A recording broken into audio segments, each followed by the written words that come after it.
Halo guys, selamat datang di channel Oyo 2. Gimana nih kabarnya kalian semua? Semoga baik-baik sayang, adalah aku untukmu.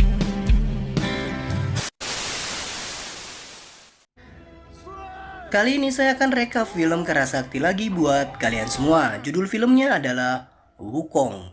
Berbeda dari film sebelumnya, film Sun Wukong ini bukan berkisah tentang perjalanan Sun Wukong mencari kitab suci, melainkan tentang Sun Wukong dan Kerajaan Langit. Oke, nggak usah pakai lama, langsung aja kita masuk ke alur filmnya guys. Di awal film kita diceritakan tentang sebuah prolog.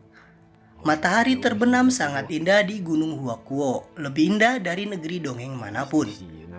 Hanya inilah yang diingat oleh kera itu tentang Gunung Huakuo. Kera itu mendengar sebuah legenda, di dalam kerajaan langit pengendali takdir adalah yang mengendalikan nasib semua makhluk hidup. Dan kemudian sebuah batu nua yang digunakan untuk menambah langit pecah dan menjadi makhluk raksasa. Raksasa itu menolak menerima takdirnya. Kemudian langit menyatakan makhluk hidup yang tidak bisa dikendalikan akan dianggap sebagai siluman. Langit kemudian mengirim para dewa untuk memusnahkannya. Raksasa itu akhirnya dapat dikalahkan dan pecahan-pecahan dari tubuhnya menghujani bumi. Di tempat jatuhnya pecahan-pecahan itu, setiap makhluk berkembang pesat. Jantung raksasa itu jatuh di Gunung Huakuo dan lama-kelamaan berubah menjadi seekor kera. Kera itu menganggap Gunung Huakuo adalah rumahnya, dan matahari terbenam menghiasi hari-harinya. Sampai akhirnya langit mengetahui tentangnya. Setiap pohon di sana terbakar dan semua makhluk hidupnya membeku dan mati. Gunung Huakuo akhirnya menghilang. Monyet itu sangat murka dan dia bersumpah selama dia masih hidup dia akan menghancurkan langit dan menimbulkan malapetaka.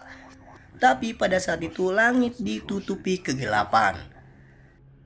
300 tahun setelah menghilangnya Gunung Huakuo dan bertepatan dengan 1000 tahun siklus perubahan penjaga di Dewan Takdir, Akademi Takdir ditugaskan untuk menyeleksi para kandidat dewa. Selanjutnya para calon dewa dibagi menjadi dua seksi, yaitu seksi langit yang merupakan keturunan dewa unggulan dan seksi bumi yang merupakan pekerja keras. Dan para murid seksi langit yang terbaik akan diberikan kelas versi ketiga yang diberikan oleh Ratu Langit Barat. Dan film pun dimulai. Azi yang tengah memandangi matahari terbenam tidak sengaja melihat seorang lelaki yang mencurigakan. Dia pun mengejar lelaki itu, tapi sayangnya dia kehilangan jejak dari lelaki tersebut. Kemudian Shin berpindah ke aula murid Akademi Takdir. Di sana terjadi sebuah keributan yang disebabkan oleh murid seksi langit bernama Juling. Dia marah karena buah persis yang hendak dia makan hanya tinggal bijinya saja.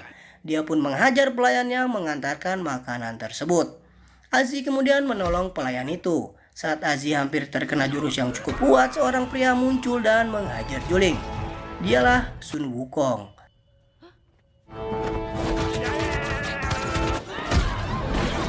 Tidak lama kemudian para tentara kerajaan langit mengepung Sun Wukong, tapi dengan mudah Sun Wukong menghabisi mereka.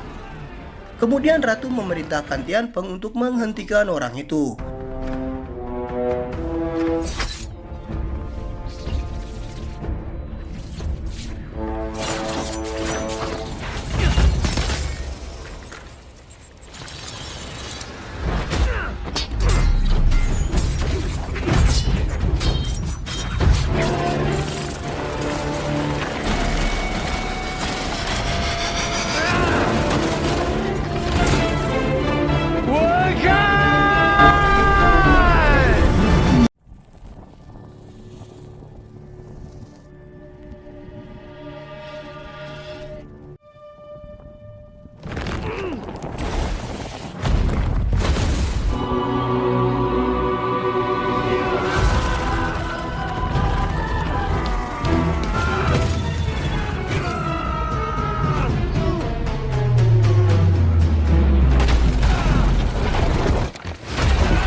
Akhirnya Wukong dan juga Erlang ditahan oleh Dewan Takdir. Erlang dianggap bersalah karena ikut campur di pertarungan Tianfeng. Azi kemudian menemui sang ratu yang ternyata adalah ibunya. Dia meminta ibunya untuk membebaskan Erlang. Kemudian sang ratu menemui Wukong dan juga Erlang. Dia membebaskan Erlang dan memberikan sebuah gelang kepada Sun Wukong. Di sini Wukong tidak tahu kalau gelang itu dapat mengekangnya. Dengan senang hati dia malah memakainya. Saat mantra dibacakan, Wukong merasakan sakit dan sepintas ada bayangan-bayangan masa lalu yang sempat terlupakan sampai akhirnya dia pun pingsan. Melihat itu, Azi meminta pada ibunya agar dia saja yang memegang tongkat teratai emas tersebut. Kembali pada Wukong, di dalam mimpinya dia kembali teringat saat dirinya ditemukan oleh seorang lelaki tua. Lelaki tua itu menjadikan kera kecil ini sebagai murid dan membesarkannya, serta memberinya nama Sun Wukong. Gurunya itu kemudian merubah rupa kera kecil itu dalam bentuk manusia agar Dewan Takdir tak dapat menemukannya. Karena bila Dewan Takdir mengetahui bahwa jantung batu itu masih hidup, nyawa Wukong akan dalam bahaya. Saat Wukong tersadar, dia sudah bersama dengan Azi. Di sini Azi memotong rambut Wukong saat tengah tertidur. Dia pun menyuruh Wukong untuk patuh dan menyebutnya Tuan Putri karena dia memegang kendali atas tongkat teratai emas.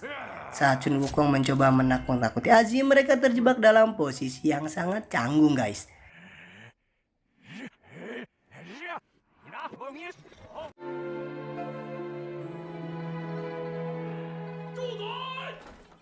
Itu adalah Julian, yaitu salah satu dari murid seksi bumi, dan sepertinya Julian tertarik pada Azi.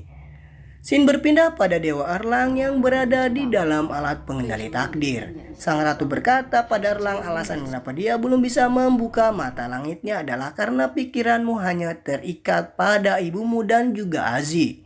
Kau harus menghubungkannya dengan semua makhluk hidup, itulah kuncinya, kata sang ratu.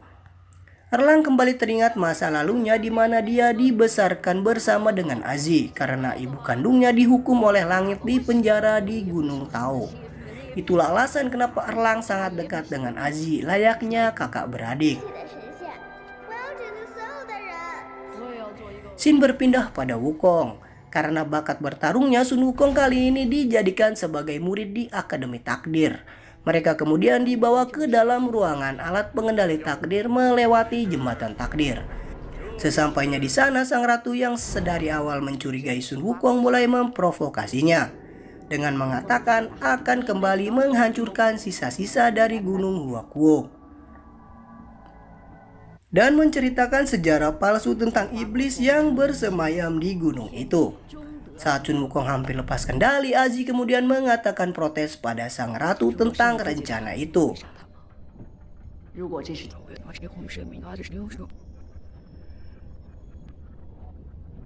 Saat itu juga Wukong pun pergi. Azi mencoba mengejarnya, tapi Wukong sangat kecewa setelah tahu Azi adalah putri dari sang ratu.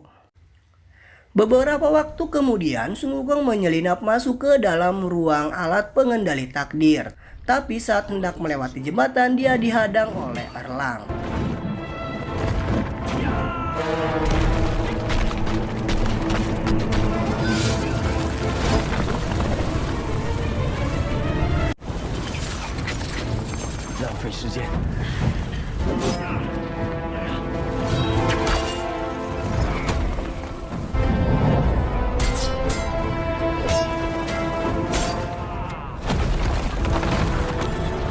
Pertarungan makin memanas sampai akhirnya jembatan itu runtuh dan mereka berlima pun jatuh. Dan tanpa disadari mereka berlima kini berada di bumi, tepatnya di sisa-sisa Gunung Huakuo. Tapi yang mengherankan adalah semua sihir mereka menghilang dan tanpa sihir mereka layaknya manusia biasa. Hanya Julian yang dapat mengeluarkan sihir dengan alat penemuannya. Di luar ternyata mereka sudah dikepung oleh para warga desa yang mengira mereka adalah siluman. Tapi tiba-tiba siluman yang sebenarnya muncul, yaitu siluman awan. Siluman ini kerap kali menculik warga desa. Naasnya salah seorang anak kecil masih tertinggal di luar. Saat semua orang tengah bersembunyi di dalam rumah, tiba-tiba muncullah seorang wanita yang mencoba menolong anak tersebut. Yang ternyata wanita ini dulunya adalah seorang dewi yang diusir dari langit menjadi manusia biasa. Namanya adalah Ayu. Yang ternyata Ayu adalah kekasih lama Tian Peng.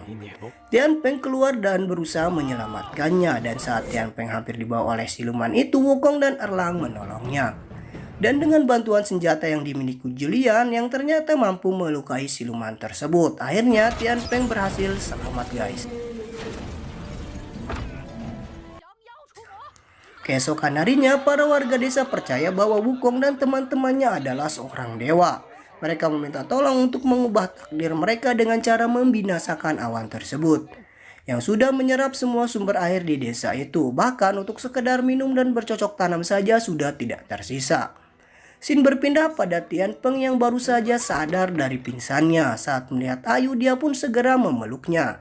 Namun Ayu melepaskan pelukan tersebut, ternyata Ayu sudah tidak mengingat masa lalunya ketika dia masih menjadi dewi. Dan tentu saja kenangan-kenangan dengan Tian Peng pun tidak dapat diingatnya. Wukong dan kawan-kawan akhirnya sepakat untuk membantu para warga desa meskipun tanpa kekuatan sihir. Mereka membuat rencana untuk menangkap awan tersebut dan memancing awan itu agar kembali menyerang, dan Julian ditugaskan untuk membuat alat serupa yang dia miliki dalam jumlah besar dan membuat satu yang berukuran cukup besar.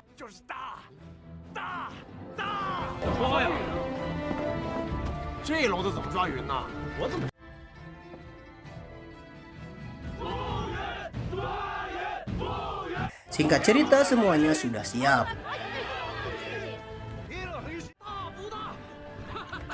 Dan saat awan siluman itu benar-benar datang, ternyata tidak sesuai dengan apa yang mereka harapkan. Badai itu jauh lebih besar dari sebelumnya.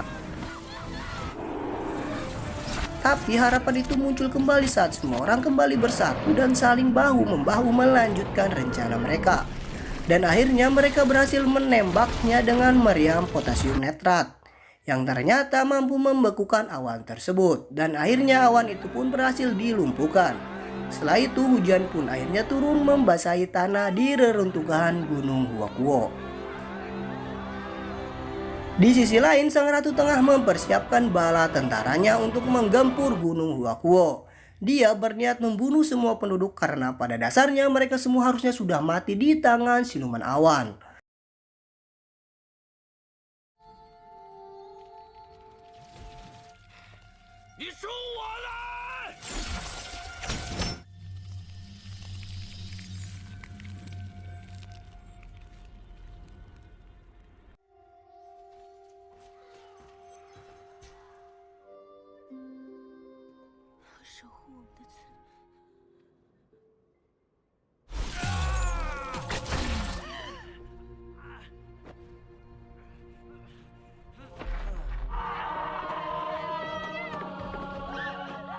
Singkat cerita, kini Azi dan Wukong ditahan di Dewan Takdir.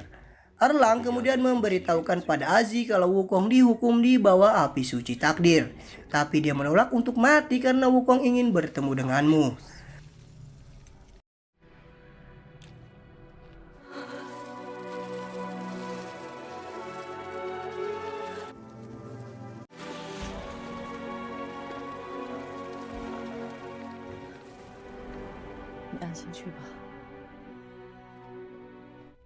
Kemudian guru Wukong muncul. Dia berbicara pada Wukong di belakangnya bahwa inilah saat kebangkitanmu, Sun Wukong.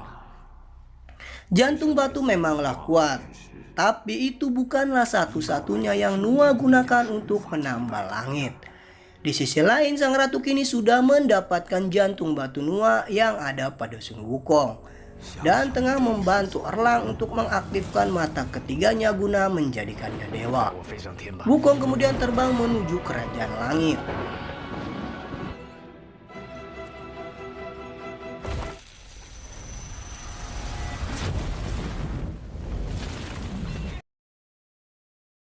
Sun Wukong.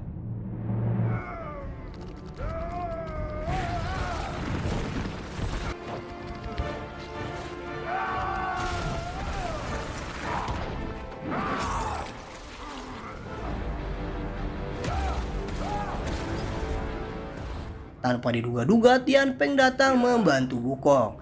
Scene berpindah pada Azi yang mengetahui perbuatan dari ibunya. Dia mencoba mencegah ibunya dan berkata, "Kau membunuh Wukong hanya untuk mendapatkan jantung batunya demi menambah kekuatanmu, dan kali ini kau ingin merubah Erlang menjadi sepertimu.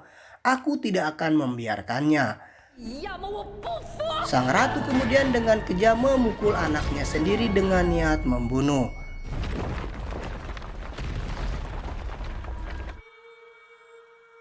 Sun Wukong segera menangkap tubuh Azi yang terpental. Azi pun meninggal di pelukan Wukong.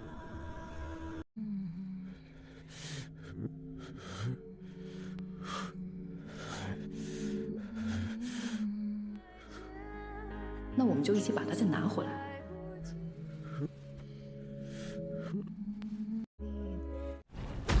Dan setelah itu Tianpeng pun meninggal karena kalah melawan sang ratu.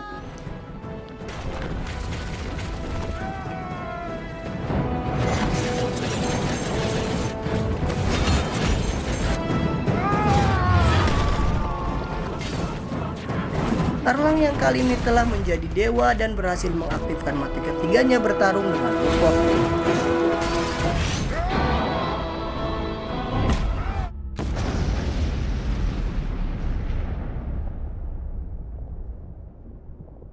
Tapi di tengah pertarungan Erlang sadar berkat bayangan Azi. Akhirnya Erlang dan Wukong bekerja sama menghancurkan sang ratu.